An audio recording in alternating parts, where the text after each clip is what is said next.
কক্সবাজার হলো খুব মজার একটা জায়গা। এখানে যদি আমরা না যাই 2-4 দিন সময় না দেন তাহলে এগুলো কোনো মজা লাগবে না। আপনি দেখেন কত সুন্দর ভিউ, নিরিবিলি বসে আছি আরামসে দোলনার উপর বসে সুন্দর ভিউ দেখতেছি, চারিদিকে নীল আকাশ সুন্দর করে ডাব খাচ্ছে আর প্রকৃতির দৃশ্য দেখছি। এই কোলাহল ছেড়ে যখনই গেলাম ওদিকে কী যে সুন্দর পরিবেশ, মন চাচ্ছিল যেন 2-4 দিনে একটানা থেকে যায়, কিন্তু না, যে প্রকৃতির টান ছেড়ে আমাকে শহরের কেন্দ্রিক যান্ত্রিক জীবন আবার ফিরে আসলো।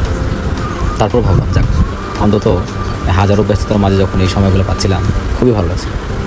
এদিকে ঘুরলাম ফিরলাম, দেখতেছি চারিদিকে খুব সুন্দর একটা পরিবেশ। পাশাপাশি আমি ঘুরে ঘুরে ভালো ভিডিও করতেছিলাম, কেউ দোলনায় শুয়ে আছে, কেউ গান গাচ্ছে, কেউ ঘুরতেছে, কেউ ফিরতেছে, খুবই ভালো লাগে। আসলে আমাদের প্রত্যেকের দরকার এরকম ঘুরতে যাওয়া মাঝে মাঝে, এতে করে মন ভালো থাকে এবং মাইন্ড ফ্রেশ থাকে, কাজে মনোযোগ ফিরে আসে। এই ভাই কত সুন্দর গান গাইতেছে, আমার আসলে ভালো লাগে, এত সুন্দর পরিবেশ। এবার চলে আসলাম আমার একটু সমুদ্রের কাছে।